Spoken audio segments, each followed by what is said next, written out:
What's up, everybody? Welcome back to another edition of Go Talk with Marcus, powered by Poddex, fueled by GoFuel. For those of you watching, given his well-coordinated fit, JT's fit today, that you have to know that this means we're talking about the Miami Dolphins. For those of you that are listening, JT and Don is back on the show to talk about JT's Miami Dolphins. Although apparently, according to JT, they won't sound like his Dolphins by the end of the show. What's up, gentlemen? How we doing tonight? Good, man. I appreciate it. Liking the fit. I just hope when it's the time to talk about his team, he's as decked out as I am. Otherwise, I don't want to hear about him being a true fan ever again because I constantly have to hear about this crap from him. Hold on, homie. Is this meeting your approval? Do I have enough team gear on? You are the perfect Dolphin fan right there. You're all decked out, right? But when Marcus introduced you, you just had that look on your face like you guys hadn't won a playoff game in 20 years. Because we haven't. Yeah, and that's what I'm saying. You fit. So does that make me less of a fan because we suck? You fit the description perfect. That was great. Great job, Marcus. You're right. You're right. I'll just JT, keep expecting the same thing over and over again and support my team. You're right. Yeah. Hey, I'm just saying you fit that description perfect. Let that man do his intro. I'm trying. If you guys don't know why I have JT and Don on the show all the time, this is why. It's because they make my job so much easier. I just get to sit here and take credit for the 30, 45 minutes of whatever's about to happen. And it's a pleasure. It is a true pleasure. Also, is that a Ricky Williams jersey? It is. That's why I don't know what he's talking about. Okay. Just thought I would ask. I just kind of feel like sometimes it's true fan right here. Good. So let's talk about Miami's offense in the spirits of Ricky Williams. Big splash, bringing over Tyreek Hill, not Williams, Tyreek Hill from Kansas City. So now that wide receiver room's got Tyreek Hill, you've got Jaylen Waddle. Mr. Dolphins fan that won't sound like a Dolphins fan by the end of the show, where does that 1-2 punch at the wide receiver position rank among the best in the NFL? Funny thing is, by the time this season is done, you might think his name is Tyreek Williams, so that's funny. I really struggled with this because I'm really trying to find a fit between being realistic and also being optimistic as a Dolphins fan. And I found that I can only put them as high as fifth. So I got them behind no particular order, but the Vikings, the Seahawks, the Rams, and the Bengals wide receiver duos. So I have them fifth behind those guys. I mean, but obviously this year, if they play up to the hype of why you even put this question in there in the first place, if they live up to that, they can move up amongst one of these five teams. So you said, say it again? So Vikings, obviously Jettas is in there with Thielen. And then you got the Seahawks, DK, and Lockett. Okay. Rams, I think Cooper Kupp with Allen Robinson is very underrated. And they got Van Jefferson as well. And then the Bengals with Jamar Chase and T. Higgins and Tyler Boyd is in the same. So I can't put them above those five groups of guys. Okay. Because I haven't seen enough. I haven't seen anything yet from them as a duo. So you're slotting them right at number 5? At number 6. Number 5. Yeah. Number 5. Okay, Don, that too high, too low, or just right? Oh, it's too low. The hate already begins, Marcus. Like the hate of the Dolphins already begins by their own fan. Even when they have something to cheer about and be excited about, he still can't appreciate it. So my top 5, the way I looked at it, 3 criteria: talent, production in the past, and expected production based on this upcoming year. And I've got them at number 2. Number 5, you've got the Vikings.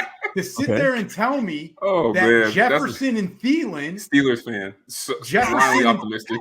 Can I explain? You already went. This is great. To have Jefferson and Thielen above them at this point and Thielen's age, all right, with that quarterback. How many touchdowns and yards did he have last year? But you realize Waddle had over 100 catches and 1,000 yards. Yeah, because we threw to him every play. Okay, so now he has Tyreek on the other side. So I've got the Vikings at 5. At 4, it is a duo. You're forgetting Tyreek Hill's coming in, possibly the most explosive receiver in the game. I mean, have you not watched him? You're just assuming that Jaylen Waddle is going to do what he did last year. I'll let you go, but this is already starting off ridiculous. Thank you. At number four, again, if these guys stay healthy, they may be the best tandem, and that's Devontae Smith and A.J. Brown in Philadelphia. All right? And then you've got Jamar Chase and T. Higgins. JT, you can say all you want. If those guys stay healthy, how could you not, unless Jaylen – listen, if you don't believe in Jalen Hurts, that's the argument. But you can't sit there and say A.J. Brown and Devontae Smith are not a dangerous duo. That's ridiculous that you don't even consider that. In number 3, I got Jamar and T. Higgins, not Tyler Boyd, T. Higgins. And then I've got two Tyreek and Waddle. Again, you're bringing in Tyreek Hill you're forgetting, like you're thinking this is the old Dolphins. Listen, you've got Waddle who proved he can do what he did, and he's an NFL legit receiver. You've got Tyreek Hill, the most explosive player maybe the Dolphins have ever had on offense outside of if you consider Dan Marino that. And you've got an offensive-minded coach, which they haven't had in, I don't know, since maybe Don Shula. So they've got to be at number 2. They have the young guy, the talent, and Tyreek's former production. And then number 1, I've got Cooper Kupp and Allen Robinson. You said it. It's underrated. You've got Super Bowl MVP, best receiver last year, and Allen Robinson finally has an offense, a quarterback, and another receiver on the other side. First time in his career ever. That's interesting. So clearly, laugh now. Come talk to me at the end of the season. Because you're going on your criteria that you clearly laid out like a brilliant attorney that you are in a lifetime, long time ago. Production. So you're automatically assuming, we'll probably talk about this at some point in the show, but you're automatically assuming that Tua is going to turn into Mahomes and we're just going to have all this time to block for Tyreek to catch all these downfield passes. Like, I just don't see how two guys who people, if you look online, are saying they're going to be used in the same way. Like, oh, Tyreek's going to be used like Debo. Well, how is Tyreek being used like Debo going to allow Jaylen Waddle to do what he did last year? Like, I don't see how you can put them at number 2. Like, that's insane. Watch and find out. Watch and find out. So going into this question, I thought that my ranking would be closer to Don than JT. Clearly, that's not the case. And a lot of that has to do with, I think we've forgotten about some duos. Mike Evans and Chris Godwin is a better duo than this.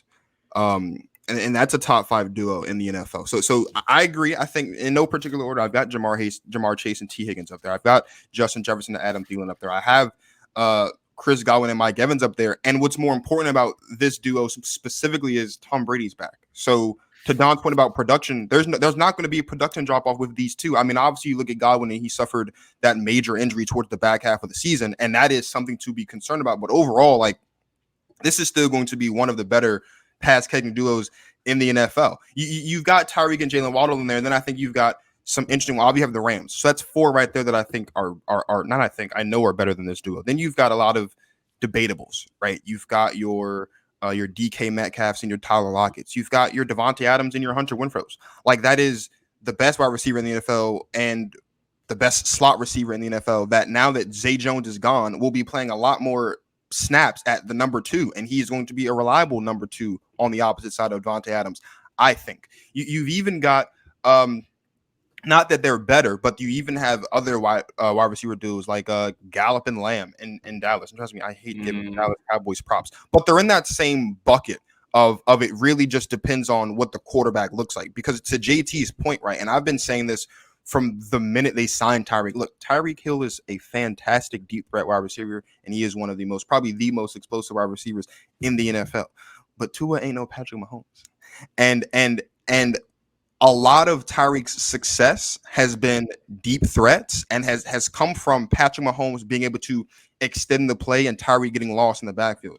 Last time I checked, Tua's not the best at what happens when the plays break down, and he's not the best deep arm quarterback in the NFL. I don't even think he's really middle of the pack when it comes to that. So while I do think that Jaylen Waddle will likely get close to, if not eclipse, 1,000 yards again. I don't think that last season him going over 1,000 was because he was the only one on the team. I disagree with that. I feel like if you look at his ADA, that fueled a lot of his production. Well, I mean, that's fair, but I think for me anyway, I look at Jaylen Waddle and what he did in Miami kind of similarly to New Orleans, and that's like in what we saw with Marquez Callaway. And Jaylen Waddle is obviously better than Marquez Callaway. Don't get me wrong.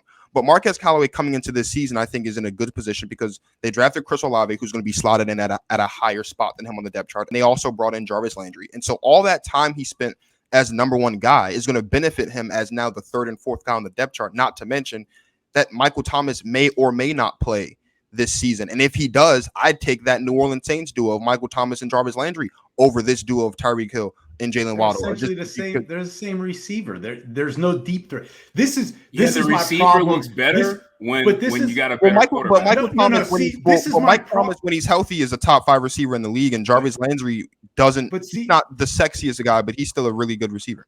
But see, this is my problem with everything you guys are saying. And that's why I said expected production was third on my criteria. But if you're saying just who's the best duos, you've got to throw the quarterback out because that doesn't count. Everyone has Aaron Rodgers. How can you say that though? Because I agree with you. So are you saying then quarterback plays a part? Then Jerry Rice and John Taylor wouldn't be in your top 5 if they had Tua. That's what you're saying. So can a receiving duo make your list if they don't produce some sort of stats? Well, it depends. I went with no. So the quarterback does matter. I went with past production. Look at what Waddle did with Tua, and look what nobody was here. It was just Tua dumping it off to him. My argument. This is the problem, Marcus, with JT. He's never, even when he's wrong with the Dolphins, he's always going to take the pessimistic look.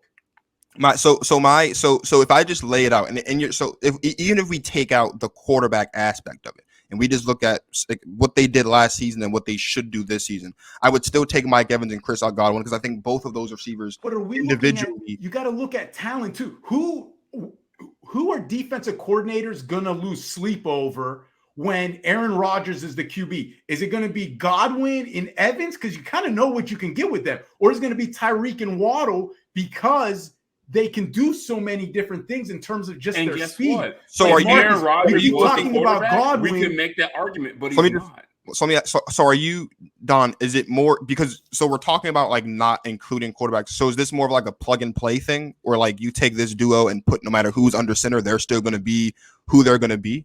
Is that more criteria ever? Yes, that is my thing. Is it doesn't matter who the quarterback should be. If you give everyone the same quarterback, who are the most dangerous duos on the list? We saw with Lockett and DK, they couldn't do it with Russ. So, to me, that's why they're not on my top 5. They're not in my top 5 either. They're not in my top 5 either. So the plug and play approach, I think, is an interesting one because that's kind of most of the time when you're talking about when you're stripping away the elite of elite. And I said on the show with the Broncos, check it out by the way, with Steezy, that there's only 4 elite quarterbacks in my opinion in the NFL. There's only 4 guys I would look at as far as this is a quarterback I can put on my team today and I know I'd win a championship. That's Aaron Rodgers, Justin Jefferson. What? Aaron Rodgers, Josh Allen, Tom Brady, Pat Mahomes. Those are the 4. So we take those 4 guys out of the conversation because they are the best and the best. And whoever you want to slide in at that 5th position, whether it's Herbert or Burrow or Wilson, whoever you want to slid in that 5, let's take those out of the equation. Then your top 5 stays the same with who you've got, and you still have Jaylen Waddle and Tyreek Hill being the second best duo. Whether they're catching balls from Jalen Hurts or Dak Prescott or Lamar Jackson, whoever it is, they would still be the second best duo in your estimation in the NFL. Yeah, because they are the most dangerous. I mean, Tyreek, you've seen what he can do, and Waddle has done that already with Tua, and JT can say all he wants about he was the only weapon. That's not true, but it shows me Waddle can play in the NFL. There's been a lot of rookie receivers that had no other help and got a lot of looks, and they flat out stunk. Sorry, Waddle's not one of those guys. He's going to be a baller in this league. So I do think that Tyreek Hill and Jaylen Waddle are top 10 for sure. They are in my top 10. I think that they can slide into the top 5, depending on how the season goes. Is it then at that point safe to assume then that if they don't produce, are you looking at Jaylen Waddle and Tyreek if they were to not live up to the second rank on your list, or is that then on Tua? Because I feel like at some point, if you with raw rankings, it makes perfect sense that maybe you don't look at who the quarterback is, but at some point, if they're failing to produce, how much then does Tua's lack of ability to produce at that point factors into their ranking in the league? But that goes to my whole point. That's why you throw the quarterback out. Obviously, if they're not producing, and a lot of that is on Tua, then that shouldn't affect their ranking in terms of the talent. Okay. But I understand that naturally they won't be number 2 because they don't have the stats for the 2022 season. But if it falls on Tua, how can you completely blame them? Maybe you don't put them at number 2, but you can't knock them out of the top 10 because they don't have a quarterback. Sure. I mean, that's just So the way I agree see with it is Yeah. it's everything given equal. Who are the most dangerous duos a defensive coordinator sees? And I think these guys are number 2 because Tyreek can do so many different things. Waddle has proven he can produce. They have elite speed. That's what the NFL's about right now. Okay, JT, you're just shaking your head and looking real. I'm not even gonna rebut this. That's because he's Marcus and the fans, the listeners. It's because he's not a Tua fan. If Aaron Rodgers was on this team, he'd be loving it. He'd have bought his season tickets. And you know what? And he'd be saying this is the number one duo. Drag me down this pointless rabbit hole. If Aaron Rodgers was in any of those 5 duos the 4 duos I named above them, they'd be number 1. That's the exactly. point. The quarterback does matter. Point. That is my point. Because you said expected production. I can't expect him to be the second best wide receiver duo with Tua at quarterback. I'm being realistic. I'm taking that into account. But Mike McDaniel is going to use him and use them correctly, get them little short passes, and they take off. We'll see. So that's a perfect segue. Let's talk about the hiring of Mike McDaniel. I have already expressed my displeasure with this hiring, and it's not because Mike McDaniel is a bad head coach. I don't have an opinion on Mike McDaniel as a coach. I just don't like the fact that you go from Brian Flores to Mike McDaniel. And I don't think that Mike McDaniel is on the list of guys that are you would think towards the top of the list of getting a head coaching job in the head coaching cycle. So I'm not going to beat that dead horse because I'm sure the people at home are sick of me talking about it, and I'm sick of saying it. It gives me a headache. So since you brought him up, Don, we'll start with you. How would you grade Mike McDaniel on like a grade school type of level, A, B, C, D, F? Well, first, and JT knows this, I didn't think they should have fired Brian Flores. He didn't deserve to be fired. That was the wrong move. Yep. He was definitely, I thought, the right coach for that team. He was trending upward. So, but putting that aside now, right? Because the firing was an F. Bad decision by the Dolphins organization. But putting that aside, if we're just looking at the hire, okay, I've got a B+. Listen, he started off as an intern with the Broncos, learned from Kyle and Mike Shanahan. All right, Mike Shanahan, 2-time Super Bowl champ. He was a Washington assistant, I believe, while Kyle Shanahan and Sean McVay were there, and maybe a third head coach who I'm drawing a blank on right now. He was the OC. Was Kyle Shanahan, Sean McVay, and Matt LaFleur were all on there. And then he became OC of the 49ers, right? He's an offensive guy, only 39 years old, so you can build around him as far as him being the head coach for years to come if you want. And him being an offensive guy, you finally have gone all in on offense, offensive-minded guy. You finally brought in pieces, traded for Tyreek. You have Waddle. You're going to find out if you have your quarterback of the future. And this is what sold me on the B+. It's not an A yet because you got to play the games. But what sold me on the B+, and he has no track record, what sold me on the B+ was players are coming out vocally saying how much they like him, how much they want to play for him, how much they're buying into the culture, how they like his vibe. And listen, in the NFL, a lot of it is X's and O's, but that other part that we don't find out about until it's too late, a guy gets fired or a guy wins a Super Bowl, is that culture. How does he vibe with the players? How does he respect them? Does he let them do their thing while trusting them? And that's what he's building there. And hey, you've got to like that, because not all coaches get that sort of media praise by their players, especially this early. You get media praise from your players, Don? No comment. Next, they don't like him because he's a Patriot way disciple. So Don's got it slotted as a B+. JT, are you higher? Shout out to my guys, by the way. I love them. You know what? This is why I can't do shows with him. Like 6'3" Mafia. This is your fault because my God, you making me have to work longer days than I have to with this guy. Because first of all, the only reason he's sold on Mike McDaniel is because Mike McDaniel is young enough to be his son. That's first of all. Second of all, we the same age. What? We need birth certificate to prove that. Second of all, Wow. I like how the theme of the show is starting off on not realistic stuff. Is like, oh, like this nebulous potential that's out there. This ain't Madden. This is the real world. So it's obviously carried over to this. I agree with you on one thing. I have to separate my disapproval of firing Brian Flores. That, like you said, 100%. We both feel the same way. Out of line. The Dolphins have not had a track record on the way he was taking us in years. So I don't understand how you fire him. But to me, I've heard the same things about players saying, you know, oh, he's nice. They feel free in the building when he's around. You know, he plays rap music. It's Mike Jones, like all that corny shit. Sorry, I'm cussing on your show, but all that corny shit that he's doing to try to fit in.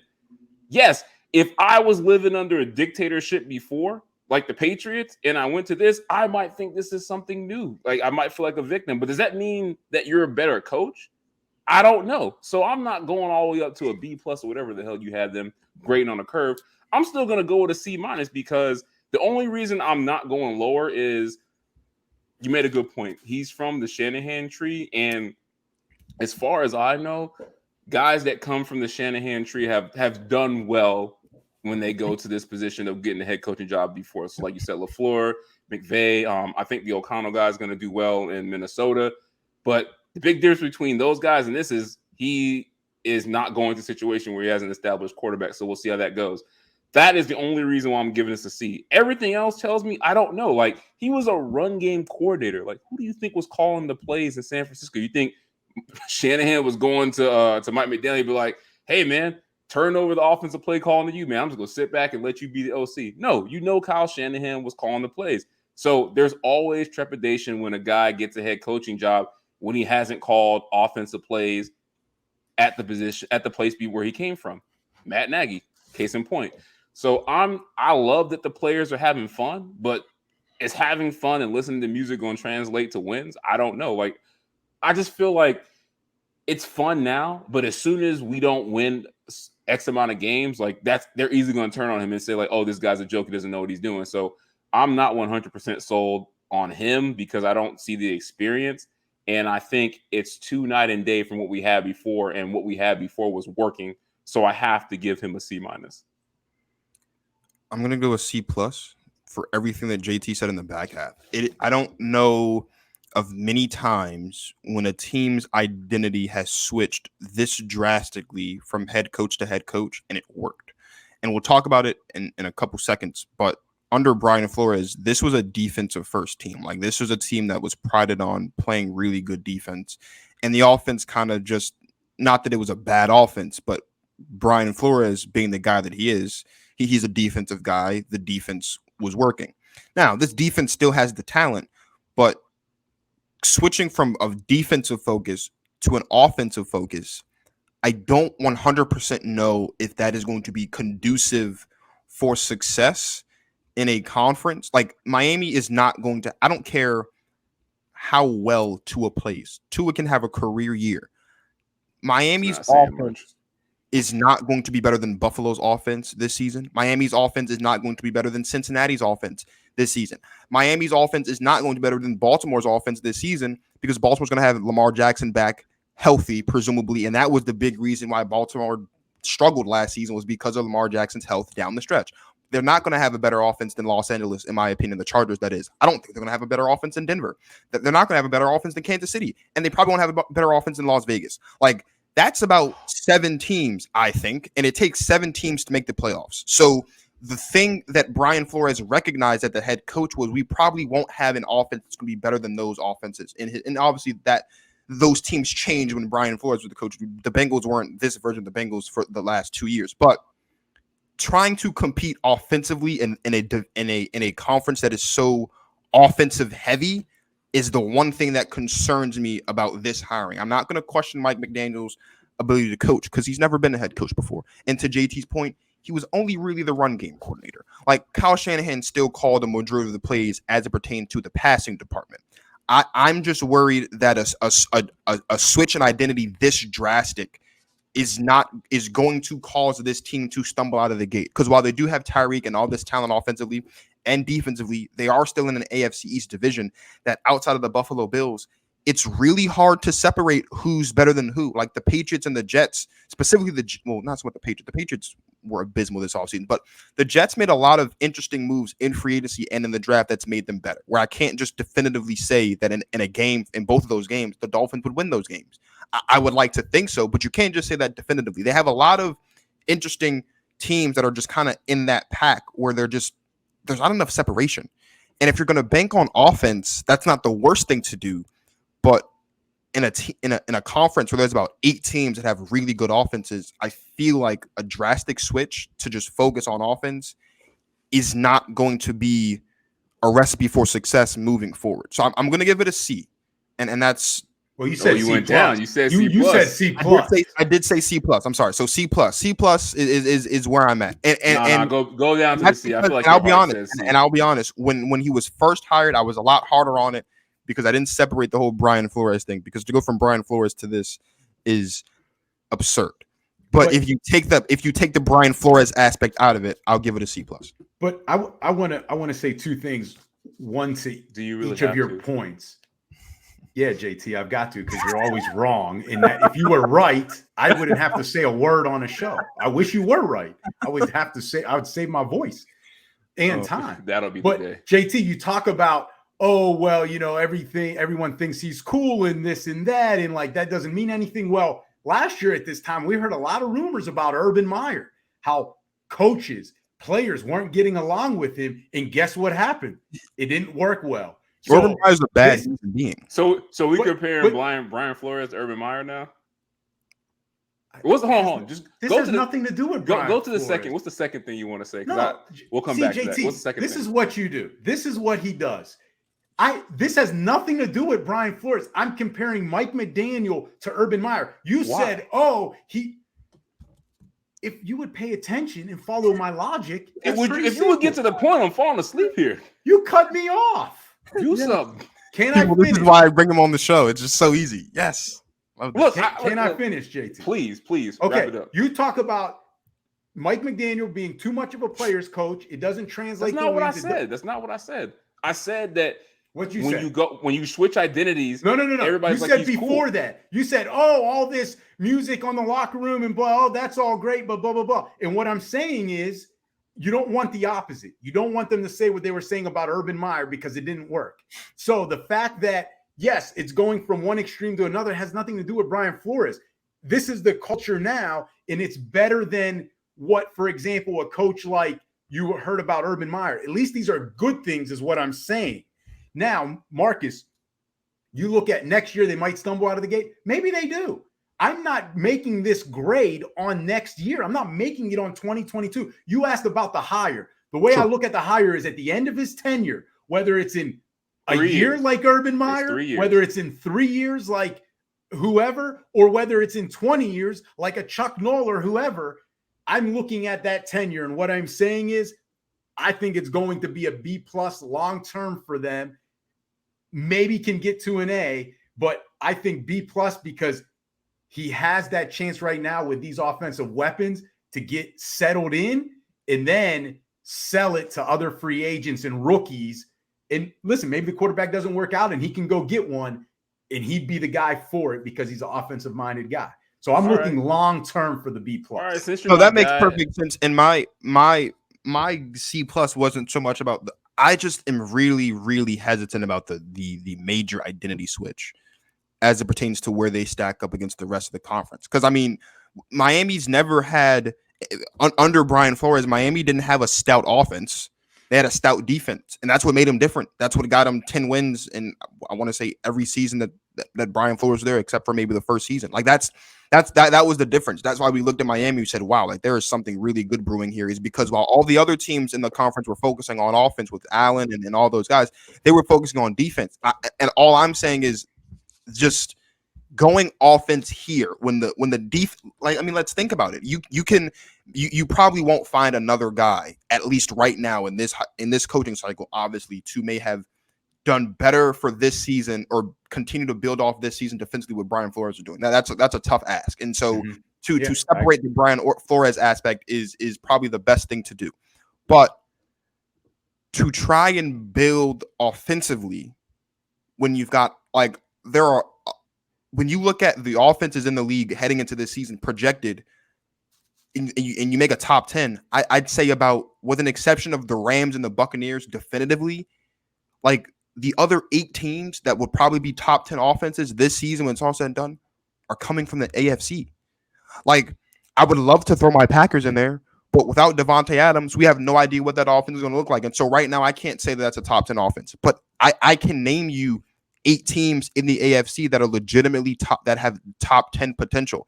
And focusing on defense, the only reason why the Dolphins weren't in the playoffs was because the AFC is so damn good that there were like 10 teams that won 10 games each of the last 2 seasons. So defense has clearly been the working. It's been the working formula.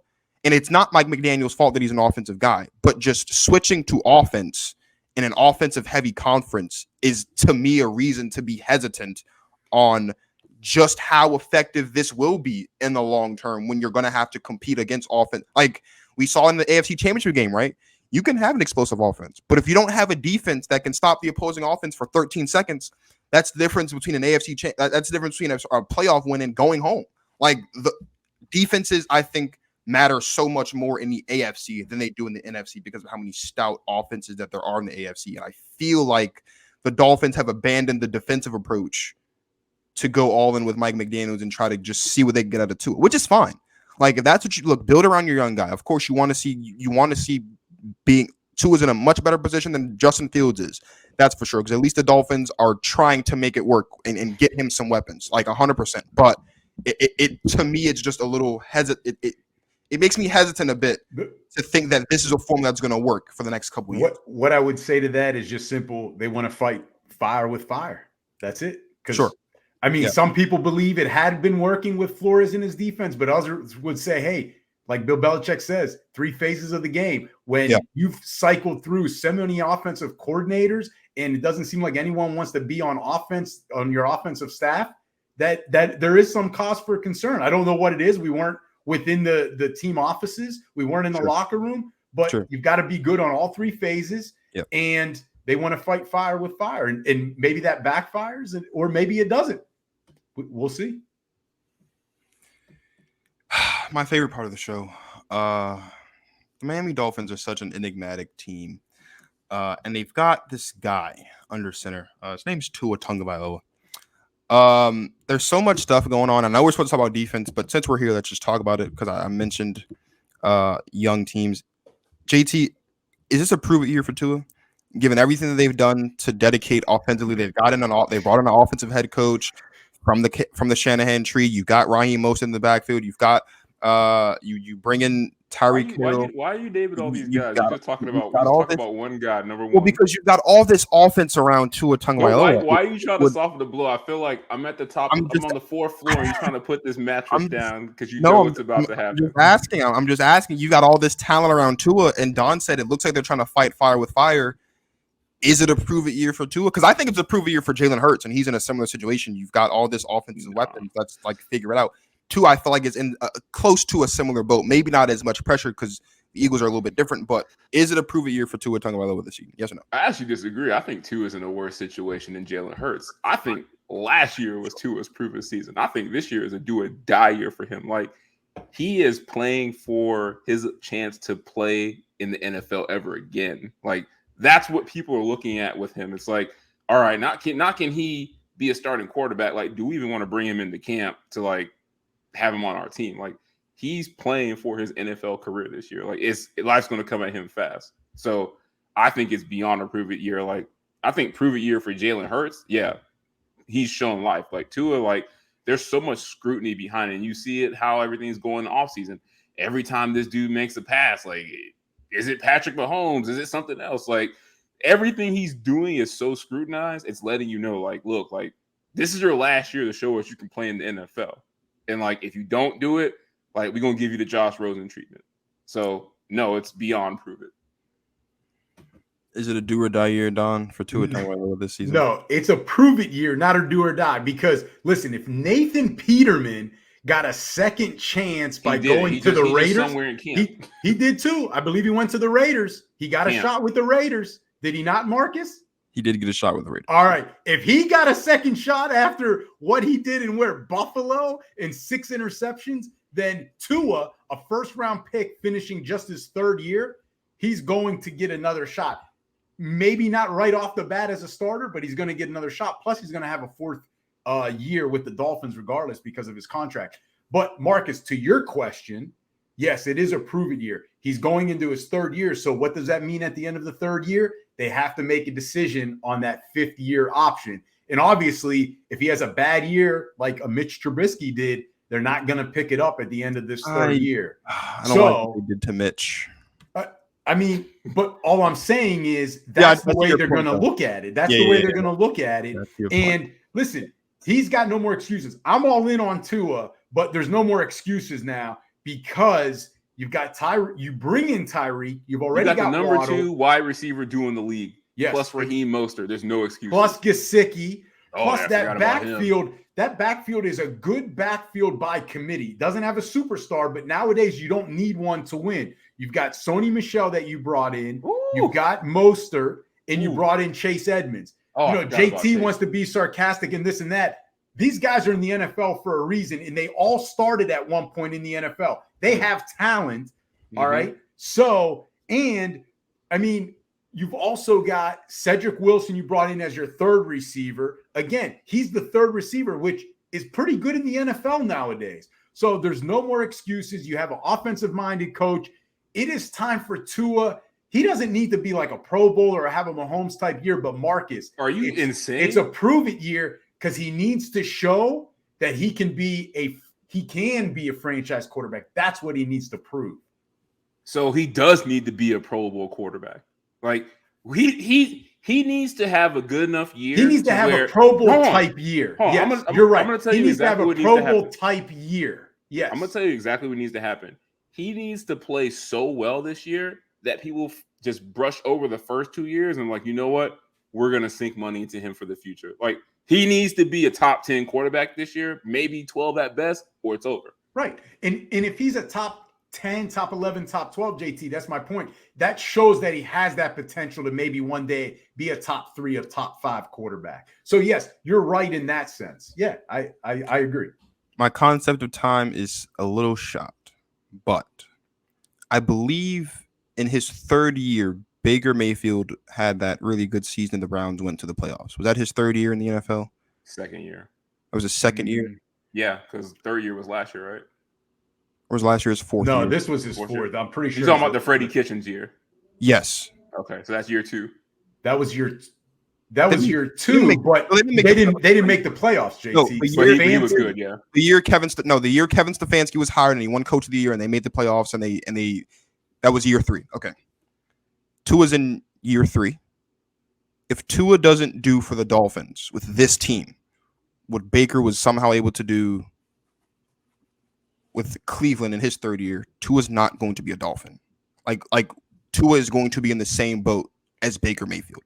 This is a prove-it year. Now, this is what I will say. Tua, I think, coming in, injuries aside, if you ignore the whole stuff with his hip and all that stuff that he was kind of dealing with his final year at Alabama, just as a quarterback and his talent, Tua coming in, I think, would have been drafted. Well, would have been at least projected to be drafted higher than Baker Mayfield as far as raw talent is concerned. I know Baker went first overall because of the Heisman, and I think we give a little bit too much hype on we give a little bit too much weight on the Heisman, but I think Tua is better than Baker Mayfield coming in. He would have been number 1 overall if Joe Burrow didn't have that crazy season and he got hurt. So I agree with you on that. Sure. I think if Tua doesn't get this team, I'm not going to say to the playoffs because the AFC is much stout this year than it was 2 years ago. But if they're not in playoff contention, I don't think we're going to see Tua in a Dolphins uniform after. Like I don't think they're going to pick up his 5th option. It's going to be hard because the parallels are the same, right? You've got an offensive-minded guy coming from what was a year before a really good offense. It's his 1st year. I don't expect Mike McDaniel to be a Coach of the Year candidate. I don't. But you have a first-year guy coming from what was a previous year, a top 12, top 10 offense, right? Coming in to coach your young guy who's had troubles his first 2 seasons. You've got all this talent around him now offensively. You have Miami's defense is nothing compared to Cleveland's defense, but you still have a really good defense, and you're in a position where like you should be You should be up there somewhere because we've seen glimpses and we've seen these glimpses from Tua, just like we saw from Baker in years 1 and 2. And it looked like with Kevin Stefanski, he finally kind of put it together in that year 3 and they had that run. That needs to happen in Miami for Tua. I'm not going to say they should be a playoff team because, like I said, there's just way too many teams ahead of Miami to maybe them to be a playoff team. But they need to be in the hunt. No, he needs to win a playoff game. Like we can't sneak into the playoffs and lose by 30. Like that's not good enough. Well, but here's the thing. So here, I think we put a little bit too much emphasis on playoff wins, and this is what I mean by that. No, this is what I mean by that. Okay, let's say Miami does make the playoffs, right? I think we can all agree, or at least I would hope we can all agree that like the Bills and the Bengals and the Chargers and teams like that will be in the playoffs. Okay, Chargers aren't a given, but I get you. It's not a given, but like those are kind of the teams you're looking at as far as playoff teams. If the Dolphins somehow draw the Bills in wild card weekend, I don't think the Bills will be wild. I think the Bills will be the first team in the AFC. So let's say they draw the Chiefs wild card weekend. You lose to the Chiefs by 30. That's not an indictment on Tua. That's the Kansas City Chiefs. Like the Kansas City Chiefs beat up on teams in the playoffs. I'm not gonna hold that against Tua. Now, if you get spanked by 30, why does everybody do this? See, this is why I did not want to talk about Tua. Like, why is it not okay to blame him for things that other quarterbacks get blamed for? Jason, I agree with you. Tua should be blamed. But what I'm saying is, if you get spanked by the Chiefs, yeah, the Chiefs have been spanking the AFC for the past 4 years. Would you give that same leeway to Lamar Jackson? Because Lamar Jackson was doing okay in the regular season, then made the playoffs and got spanked by the Chiefs, and he didn't play well. Would you be like, well, it's the Chiefs, or would you be like, no, Lamar Jackson's different because Lamar Jackson's a former NFL MVP. He shouldn't be getting spanked by 30 in the playoffs. Lamar Jackson is, let most people tell it, Lamar Jackson is destined for a Super Bowl in Baltimore, and so maybe not in Baltimore, but people like maybe in Miami, who knows? But like Lamar Jackson is destined apparently for a Super Bowl. And if that's the standard for Lamar Jackson as a former MVP, as probably the most electric quarterbacks we've probably ever seen he shouldn't be getting spanked by 30. That's unacceptable for Lamar Jackson. But Tua's not even close to an MVP level quarterback. Tua's not the best of the 3 guys that were drafted in the first round in 2020. He's dead last. He's third. Is he a top 15 quarterback? No, he's not. Then he's done. Which is why if Tua gets spanked by 30 by a guy that's top 4, I'm done. I can't get mad at. I mean, that's what top 4 teams do. They spank bad quarterbacks. Tua's not a good quarterback. I drafted you in the top 5. Like you got to start showing me. And that's Miami's fault because Tua shouldn't have been drafted in the top 5. He shouldn't have been drafted ahead of. No, it's his fault. He's sorry, but it's not his fault. He was drafted 5th. And that's the same thing with Mitchell Trubisky, in my opinion. Like it's not Mitchell Trubisky's fault he was drafted ahead. It's not Mitchell Trubisky's fault. That was. And it's also not. Yeah, and it's also not Mitchell Trubisky's fault that he got paired with a terrible coach in Matt Nagy. But Tua Tagovailoa, given where he's at, he's got a top 5 tight end in Mike Gesicki. He's got, let Don tell it, the 2nd best wide receiver duo in the NFL. Let you tell it, the 5th best wide receiver duo. Eye, man? You all right? Like he's all good. I like the way Marcus got all this talent, right? He has, as Donna mentioned, running back by committee, which has proven to work the past couple of years. You look at the Browns with Nick Chubb and the Kareem Hunt. You look at obviously the 49ers who kind of mastered this whole running back by committee thing. Like that seems to be the thing. Look at the Rams. You look at the Rams. You look at all Patriots before that, all Super Bowl champs. Yeah, got the running back by committee thing. And you're telling me that if Tua Tagovailoa can at least be a playoff team, at least make it to the playoffs, that he should be in a Miami Dolphins uniform post year 4? No, he shouldn't. And depending on the matchup, listen, I'll go with you here. If we're looking at a situation where, let's say, the Dolphins are saying like a team like the Raiders or a team like the Chargers or Titans, of course they should win a playoff game. But I'm not going to beat down on Tua if Tua gets matched up against the Chiefs or the Bills. I mean, we'll look at Lamar. Lamar's first season, he wasn't the starter, but Lamar's first season when he started for Joe Flacco, the back half of the season, and kind of pushed them into the playoffs, and they matched up against, I think they played the Chargers that year and Phillip Rivers that year. Like, that was a good Chargers team. That was a Chargers team that if they didn't split with the Chiefs and had won one more game, they would have been the 2nd seed in the AFC and not the Chiefs that season. And they got beat. I'm not going to say, man, that sucks for Lamar. Like, that was a really good Chargers team. And if we're looking at that for Tua, I'm not going to berate Tua. But if you lose to the Raiders in the playoffs, if you lose to the Chargers in the playoffs, a team that is within arm's length of you that you could beat, that's not That's not going to bode well for Tua. I'm not saying Tua should win a playoff game yet, but Tua should have this team in a position where they should be in playoff contention. Y'all They set better up these fail safes for him, man. No, they better once again be in this position where they won enough games and they were just one game too short. That better be the conversation around the Miami Dolphins this season, or Tua should be gone. Well, Marcus, I can't agree. You had go ahead, JT. No, I'll let you go. I'm gonna say this. I'm gonna say this before I let you go because I get this off my chest. Yeah, 6'3" Mafia, you my guy.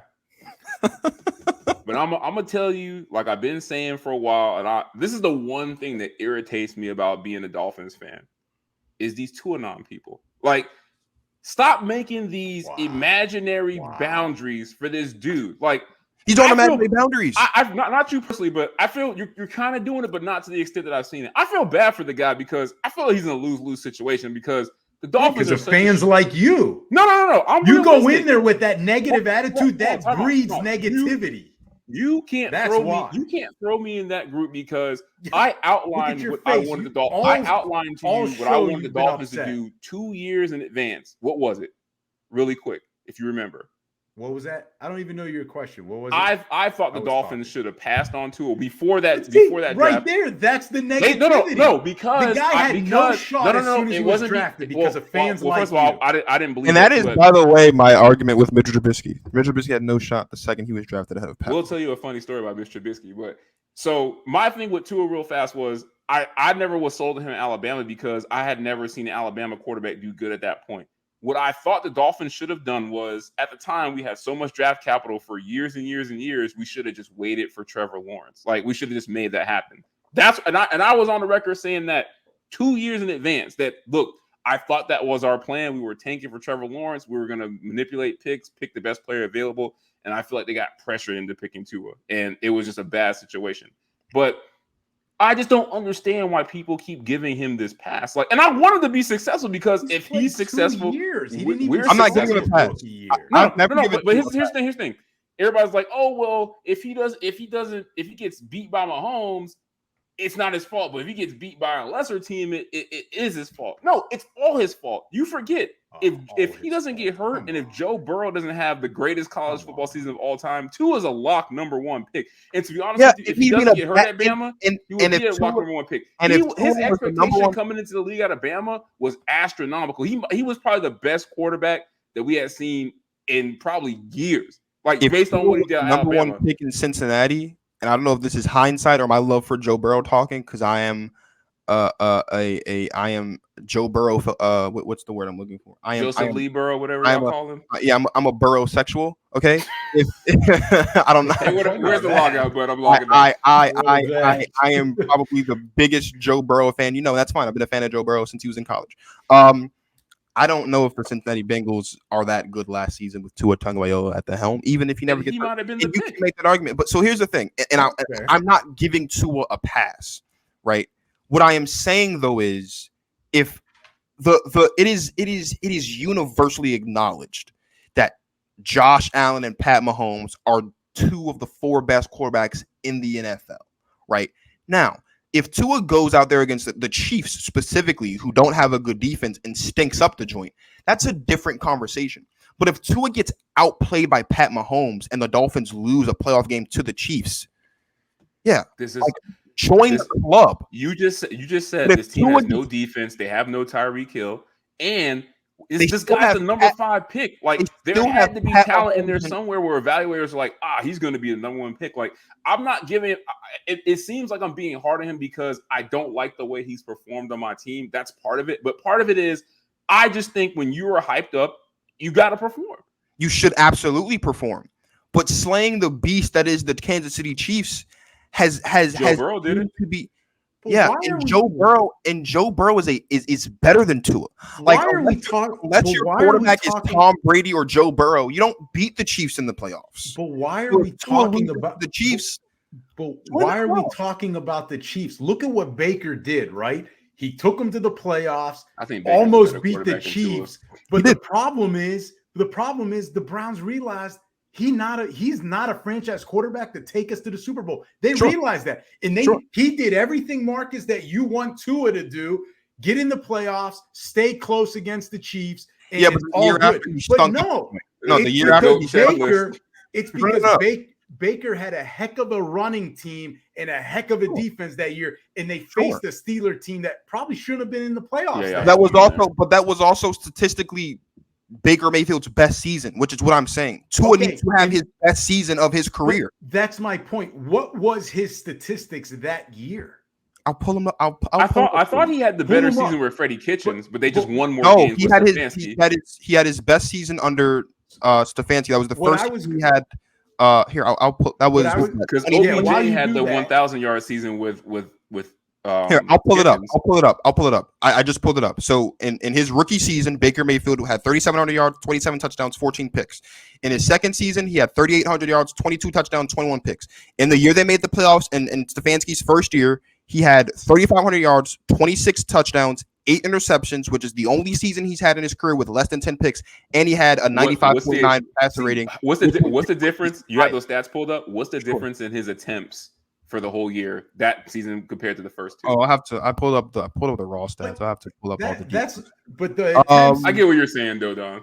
But in year three, he threw 400. He had 486 pass attempts, which was the same amount of attempts he had in year one. All right. And in the year before that, under Kitchens, he had 500 games in year one. I don't care about attempts. My whole point is that's fine. My whole point is drop on attempts was only 50. My whole point is the Browns could see it. He never had that blow up year that you want a guy to have, that a Herbert had, that a Burrow just had. He never had it, and they realized Carson Wentz had a blow up year. And what I'm saying is, I don't care if the Dolphins make the playoffs or not. I want to see improvement, but more so, I want Tua to prove he can be that franchise quarterback. If he has 4,800 yards, 38 touchdowns, and like 9 interceptions, if he did that, he'd be Aaron Rodgers. That's not true. You know how many Ben had a 5,000-yard year, and we never put Ben's. I would never put Ben's Ben Roethlisberger's a Hall of Fame quarterback. That's my whole point. He doesn't need to be Aaron Rodgers. Forget him being Aaron Rodgers and Patrick Mahomes. If he can be a Ben, then that is fine. That is what you want. Justin Herbert. He needs to be Joe Burrow. Give the guy a chance. He has his weapons. How many more chances do I need to give him? I've given him 2 years. You've given him only 2 years. He needs a third. You're already putting the 2 years that he's had against him, and like, you're out the door, buddy. So give him the third year because and see his progression. So let me ask you a question. Does your eye test tell you? Because clearly you're not going off of stats. Does your eye test, when you watch him play these first 2 years, tell you that he can make it to the Burrow and Justin Herbert level, and the only thing that was holding him back was the weapons and the coaching? Yes or no? I'm going to say, as of those 2 years, no. But the difference is he didn't have anything, JT. He had nothing. He didn't even have an offensive coordinator. You didn't think Herbert could do it in the NFL, right? Because you saw what he did at Oregon, and you're like, this guy doesn't have it. But what happened? He got real NFL coaching. He got a real offense, and he had weapons called Keenan Allen and Eckler. Like, he had guys all of a sudden. Look what happened. Wow. And this could possibly happen with Tua. Really you can hate all you want, because I told you in the text message, JT equals hater, and that is all you're doing right now. I'm being realistic, it's a hater. But when you're talking, when you can see Ben Roethlisberger should retire 4 years early, it's you like, oh, I'm being realistic. Like, funny when you are honest about your team in a negative light, it's being honest. But when I'm honest about my team in a negative light, I'm being a hater. Like, that wasn't negative. Ben Roethlisberger had no business playing the last 4 years of his career. Exactly. Was I right, JT? You had no business being a franchise quarterback. I can say all I want about my team, but I was right in the end. See, but I think we can't compare. What we can't do, and I've been very consistent. We can't hold where he was drafted against him. And I'm not going to do it because I don't. But hold on. But this is what I will say. Marcus, he wants him to be Aaron Rodgers, and what I'm saying is, it's okay if you're Phillip Rivers and Ben Roethlisberger. Sure, I would settle for Ryan Tannehill. But listen, that's so untrue. You just said it. You can hold where he's drafted. You know how they say. You know what I'm saying? If you love something, let it go. Well, he didn't come back. I want him back. So bring Tannehill back. This is my point with Tua. Forget where he was drafted. He was 5th overall. He shouldn't have been, because Justin Herbert was better than him. No, he should have been He should have been one of the top quarterbacks taken based on what he did at Bama. He shouldn't have been taken ahead of Justin Herbert, and I'll die on that hill. This is the point that I'm making. Okay, when you look at y'all capping because nobody thought Justin Herbert was going to be this good. No, hold on, no. You were just talking out of your deck. No. I didn't have a show at the time, but when Justin Herbert had that really good year in Oregon, and he was projected to be first over, I was so whatever. But when Justin Herbert was projected, like had that really good season in Oregon, he was supposed to come out like he was projected to be a top 5 pick, and then he decided to stay and go back to Oregon, and he came out in 2020. I told everybody, and I'll give you all of my contacts. You can call them, and they will tell you. I told everybody that Justin Herbert should have been drafted ahead of Tua Tagovailoa, and he wasn't. And I'll tell you this: if Justin Herbert was in Miami, Miami would have probably made the playoffs by now. Like that's a fact. And the only reason why Justin Herbert hasn't seen playoff football is because he's had 2 seasons with coaches making really bad decisions. Justin Herbert, the last 2 years of his career has thrown 25 touchdowns and 67 interceptions, I believe, in his first 2 years. I don't think a quarterback has had a better touchdown interception ratio in his first 2 years ever. Like Justin Herbert's fantastic. Now, with that being said, when you look at a guy like Justin Herbert, when you look at a guy like a Joe Burrow that were drafted in his draft class, when you look at guys like Josh Allen and Pat Mahomes and all these young guys, all freaks, sure, but it's young talent. And what it's showing you is it is not insane to expect Tua Tagovailoa to be a solid. I'm not going to say great because I think that'd be a little bit too much, but it is not insane to think that Tua Tagovailoa should be at this point in year 3 a really good, borderline, if not already proven, franchise guy in the league. We look at Pat Mahomes in his second season, his first official season as starter, he won MVP. Lamar Jackson, his second season, won MVP. And Lamar can't even pass. Josh Allen, I believe, in his, second or third year, whatever year that was. Third year AFC Championship game. We were talking about Kyler Murray before the season started because of the trend. He probably could have been, if he kept up with what happened the first 7 weeks of the season, he could have been an Offensive Player of the Year, maybe MVP candidate. We look at all these young, talented quarterbacks, and the Miami Dolphins have Tua Tagovailoa, and it's insane because you look at all this young talent, like all these other quarterbacks, especially in the AFC, are set. We're not looking at the Bills saying, man, they're going to be looking for a quarterback next year, potentially. We don't think about that for the Chiefs. We're not saying that for the Chargers. We're not saying that for the Bengals. We're not saying that for the Raiders, or I'm sorry, for the Ravens. We're not even saying that maybe if he was still there and if he could keep his hands to himself, we probably wouldn't have been saying that about Deshaun Watson if he was still in Houston. Like all of this young talent, and they're proven. And you've got Tua Tagovailoa. He hasn't sniffed the playoffs, and if he makes it to the playoffs, 9 times out of 10, he's not going to be the better quarterback on the field. That's a problem. So, yes, he should have statistically, just like Baker Mayfield, his best season this season because Baker Mayfield did it. And Baker Mayfield and Tua Tagovailoa are in the same boat of guys that no matter where they were drafted, probably should have been better in their first 3 years than they were in their first 3 years. And Baker somehow finally got it together year 3 with 26-8, and they made the playoffs. And the pass attempts thing, it's fine, but he threw 534 passes in year 2. He threw 486 passes in year 3. That's a 46 or 47 pass attempt drop off. So that's really not even that big of a deal to me anyway. Tua Tagovailoa needs to have a season where we look at him and we say, not only is he a team that can lead this team to a playoffs, but he's a team that can compete with a Josh Allen and a Pat Mahomes. Because if he can't, what are we doing? All these young quarterbacks, all this young talent have been sniffing Super Bowls left and right. And Tua Tagovailoa, the Dolphins are supposed to sit by and say, let's stick with Tua. Hell, you want Daniel But can you give him? He said it perfect. You don't even. Can you give? See, this is the problem, though. Can you at least give him?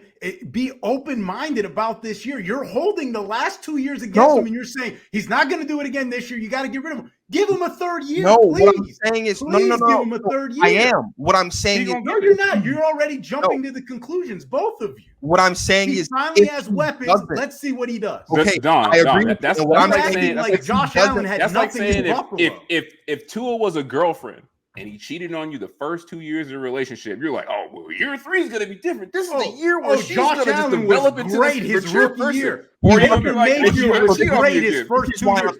This is why I'm so focused on year 3 because Josh Allen wasn't fantastic his first 2 seasons. I remember when they played. I remember when Josh Baker Allen really played wasn't the even that Texans. good his third year. He I wasn't remember good when until he got Stephon Diggs. I remember when when Josh Allen and the Bills played the Exactly. Texans, and Josh Stephon Allen Diggs. just looked Thank you. abysmal in that game against the Texans. Right? I recognize all of that. Here's my point. Tua Tagovailoa, with all of these weapons that we have listed at least 6 times now on this show, has a prime opportunity to be a playoff caliber quarterback, and he should be a playoff caliber quarterback. He should have a season where we're looking at this guy and saying, okay, maybe we were a little bit too hard on him because of year 1 and 2. Maybe we did give up on him too much because he lost his job to Ryan Fitzpatrick when he should have had that job in the bag that season. Maybe we did. But if he doesn't, if Tua Tagovailoa doesn't produce this season with this roster and this talent, forget what the defense may look like, and we'll talk about that in a second.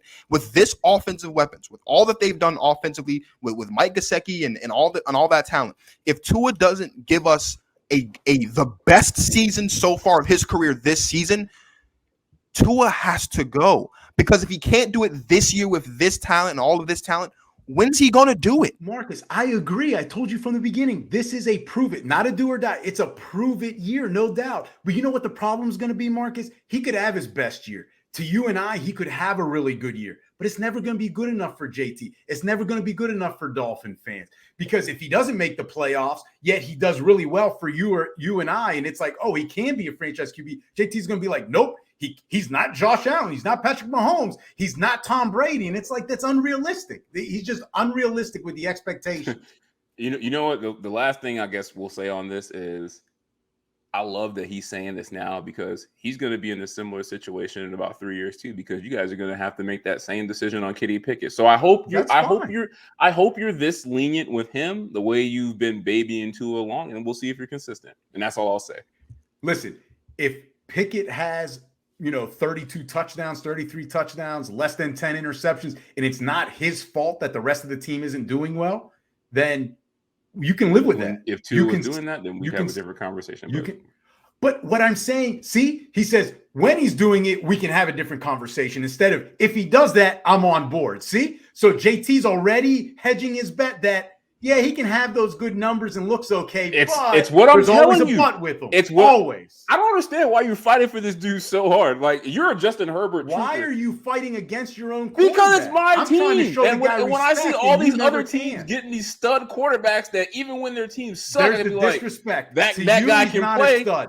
Justin Herbert wasn't a stud until what? He proved it to you. I'm playing with the quarterback from Little Giants. Cheer for him. I'm tired of doing this. I'm tired of people making up these bullshit excuses for him. He hasn't shown me that he's a franchise quarterback. I'm not about to fork over $100 million. I'm not about to fork over $50 million. I'm not even going to franchise tag him and getting a 50% discount. He got to show me he is a top 10 quarterback. And it's a proven year. But that's it. It's a proven year. I agree. But you know where we're going to disagree? On what is considered a proven When that time comes, we'll talk. I'm telling you what my criteria is, and that's it. We'll waste 40 minutes, and you'll just be hard-headed about it. So 36 Mafia, what we got next?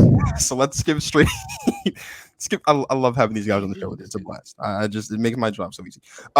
So let's talk about offense for a second, because as I mentioned, Tua didn't win his job outright against Ryan Fitzpatrick. And you've got a guy in Teddy Bridgewater now in the QB room that has proven to be a capable backup. He has proven at times under the right circumstances he can be a capable starter.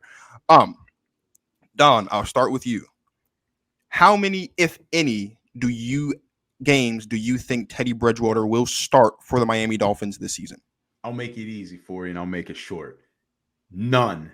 All right, Tua's going to stay healthy. He's going to play well. Maybe as far as starting, none. Maybe he gets in some mop-up duty when the Dolphins have a lead, but that's about it. JT? Wow, it only took us an hour to agree with each other. Yeah, I don't think, unless it's an injury, I don't think he's going to play any games. Like, the Dolphins have done everything possible to admit drafting Tua was a mistake. So unless he's in a wheelchair, we're not going to see Teddy Bridgewater. I'm just going to pull up the Dolphins schedule here for this upcoming season. If my memory serves, okay, so the Dolphins, their bye week is week 11, right? They've got a game against New England, Baltimore, Buffalo, Cincinnati, the Jets, the Vikings, the Steelers, the Lions, the Bears, and the Browns. I am going to operate under the assumption that the Browns won't have Deshaun Watson because he'll be done, and they shouldn't have Deshaun Watson because he can't keep his hands to himself. So if that is how I am operating, that's 10 games. This is what I'm going to say, and I'm going to stand by this, and I will die on this hill because their bye week is week 11, and we kind of see sometimes with young quarterbacks, we usually make these decisions around the bye week, okay? Except for the Falcons, who kind of like butchered it with what they were doing. It was weird, or not the Falcons, the Bears. I'm sorry, with like pulling Justin. That was weird with the Justin Fields and Nick Foles thing. If going into the bye, the Miami Dolphins don't have 4 wins. No, if the Dolphins aren't 5-5 going into the bye, I think we see Teddy Bridgewater the rest of the way. And of course, a lot of that would also have to do on what Tua's looking like. But if I'm just looking at the schedule, you got a game against New England, that's a winnable game. You got a game against the Jets, that's a winnable game. You got a game against your Steelers, Don, that's a winnable game. You got 2 games in the NFC North against 2 terrible teams, against the Lions and the Bears. Those are winnable games. Like you if the Dolphins can't get to week 11 and they're by at least 5-5, I think we have a legitimate conversation. And it does depend on what Tua looks like as well. But just from a success standpoint, given as all this talent that we've talked about, if they're not somewhere in that 500 range, if they're 4-6, fine, depending on where that loss comes from, right? If they're 6-4, obviously that's great. But if you're 4-6 or 5-5, I'll take it. Anything less than that, I don't think Tua's going to see I don't think Tua should see the field the rest of the way as a starter, because it would have just proven. I think that's a fair start to go 10 games, have 5 winnable games, and then you come out to bye with Houston and San Francisco. Like, there are a plethora of winnable games in the first 13 weeks of the season, but the first 10 specifically, if they're not 5-5, maybe 4-6, they're done. Now, that being said, let's talk records. I'm willing to bet that JT is not going to have a high enough or as high a record projection for his Dolphins as Don. So I'll start with JT. Let's just get the pessimism out the way. How many do you have your Miami Dolphins winning this season? Well, I'll tell you what, it won't be 12 games. Like, this dude got us winning the division and getting the home field advantage. Done. Really? Because this is the year that See, look at Marcus. He fooled you. He did. I'm not with you guys all the time. No, I'm not with you guys all the time. The number I looked at the schedule and I was realistic about these games. I think we get 7 wins. Is that a successful season or a failure of a season then? 7 wins. It's successful because that means we'll be looking for a new quarterback. See, right there, Marcus. He wants them to do bad. No, I don't. I'm being realistic. You just said it. You said that's a good thing, so you get a new quarterback. Be honest. Most fans would say that's a bad year because we didn't get 500 and we didn't make the playoffs. This the last thing. This is the last thing I'm gonna say on this show. No, you're making me so bad, man. I'm about to log out. You making it seem like I'm just gonna be in my room just wishing Tua fails. Like, no, I want to win. If Tua comes out here, gets 4,000 yards, 40 touchdowns, or whatever you want to say is success, and we win 12 games, I'm gonna get his jersey. I'm happy. I'm happy. And I'll admit, you know what? He looks like he has potential. I have no problem admitting that. I'm just looking at the schedule. I'm being realistic. And 3-6 Mafia has a good point about the bye week. I did not think about that, but I looked at the schedule, and yes, I did have us beating the Steelers. I can only see us definitively me being comfortable saying that we're gonna get 7 wins. That's it. What, Don? I would assume, given your reaction, that you've got them winning more than 7. You got us winning 12 games. Why? No. I have them winning 9. And the reason why, and that's a hard 9 to get. Like, if they win 9, that's really good because they're in a tough division. They got to play the Patriots and Bills twice. Jets are going to be a little better, but Bills, Patriots twice. They have the AFC North this year. All right. Now, they do have the NFC North, but then the other thing is they got to play the Chargers. They got to play the 49ers. Those are the other teams on their list. And it's like, that's a tough schedule. And if they can get the 9, to me, that's a successful year with a first-year coach. And you hope that Tua makes those strides to show he's a franchise QB. So if that all happens, they go 9 wins with that schedule, 9-8, and Tua plays to the level he that just asked you how many wins they're going to get. He didn't ask you to do all this. 9 wins. Okay, cool.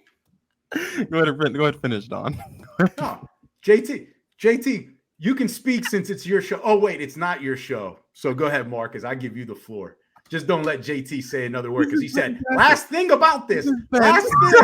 This is fantastic. Never the last thing with JT. Trust me. Fantastic. So to your point, they do have the AFC. Listen, I don't have a record prediction for the Dolphins right now because it's hard because I think there are games that they're clearly going to lose, and then the rest are toss-ups. They're not going to beat the Bills this season.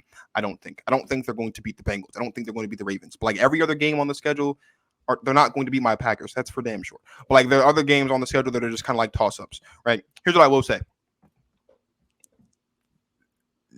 If the Miami Dolphins are not second in the AFC East, this is a bad season for the Dolphins. I don't really think it would be, to me anyway. I think that's fair. They are better than the Jets. And while the Jets are going to be exciting, and while I am high on the Jets in their future, and again, if you want to check out the episode, it was posted a couple weeks ago. Check out the episode where I talked about the Jets. I'm very high on the Jets, right? And I think they'll be exciting, but I still think the Dolphins are better than the Jets. And I think they should be better than the Jets this season, even though I think I could see the Jets. I said I could, depending on how everything turns out, I could see the Jets going up to 7 or 8 wins this season. It's because they've got the talent and they look like they're going in the right direction. But if we're being realistic, the Jets are going to be somewhere around 4 to 6 wins this season again, right? The Patriots, with an abysmal offseason, the only good thing they did this offseason was bring in Devontae Parker, and I don't even know how good that is. And I think the only reason that looks good is because everything else they did was just straight up terrible, right? They are going to be pretty much the exact same team this season that they were last season. Now, they did make the playoffs last season, but the Dolphins have made a lot of strides, and we spent in the last hour, 12 minutes, and 25 seconds now talking about just how many strides the Miami Dolphins have made this season to surround Tua with talent, right? We didn't touch on the defense because JT has to go soon, but the defense, even though they don't have Brian Flores, should be a really good defense, I would expect, because they have the talent. With all that being said, if they're not second in the AFC East, this season sucks. This is a failure of a season for the Miami Dolphins, because who else outside of the Buffalo Bills are you really looking at in that division and saying, yeah, that they're better than they are better than the Dolphins, hands down. It's not the Jets. And you can make the argument for the Patriots, but I'm going to tell you right now, before the season starts, I think the Dolphins have a better team than the Patriots, offensively, defensively. The one that the Patriots have that the Dolphins don't is a good head coach. That's really it. Outside of that, the Patriots, I think, and you can make an argument that Mac Jones is better than Tua, maybe. Outside of that, though, they've got the better offense. They have a better, probably they'll have a better defense with the Patriots now having lost J.C. Jackson. The Dolphins need to be the second seeded team in the AFC East. And like I said earlier, they need to be in the playoff hunt.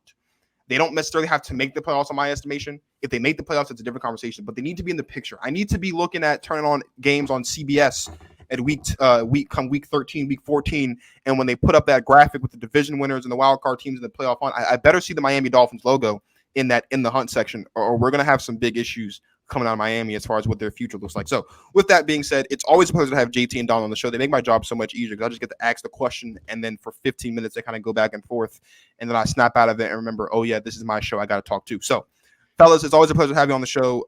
Can you please let everybody know where they can find you and all of your content? Yeah, you can find all of on all of the major platforms where you find your podcast, JT and the Don All Sports Podcast, as well as on social media, our handle at JT and the Don. And I will say the one great thing JT does, because it's not his takes or opinions, but it is the social media work that he does. You can find us on Instagram, TikTok, Twitter, and Facebook.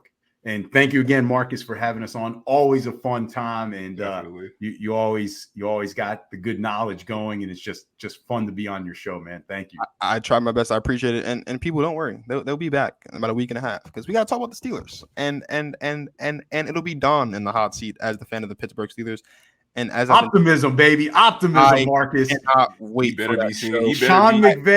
Sean McVay said he wants positive can-do people. All right. And that's what we're going to bring you. All I can say is you better be singing Roses like you Outcast, or else we're going to I want to put this on the record now so there's no confusion come this Steelers episode, okay? And I've said this to a couple people. I don't think I've ever said it officially on my show. I love Mike Tomlin. Mike Tomlin's fantastic. And because of that, the Steelers have been for a long time the team I root for after I root for the Packers. So I'm saying that. But the things I say about the Steelers on that Steelers show, you won't think that. But I just want to let you guys know I do thoroughly enjoy Mike Tomlin, and I have been waiting for a conversation with Don about his Pittsburgh Steelers for a long time, because he's always found ways to take shots at my Packers. So I'm going to have about an hour, I would assume, to take shots at his Steelers, and it's going to be fantastic. So They're for all JT welcome. and Don of JT and the Don All Sports podcast, this is Marcus of Go Talk with Marcus signing off. Thank you guys for watching. And as always, you guys enjoy the rest of your lives.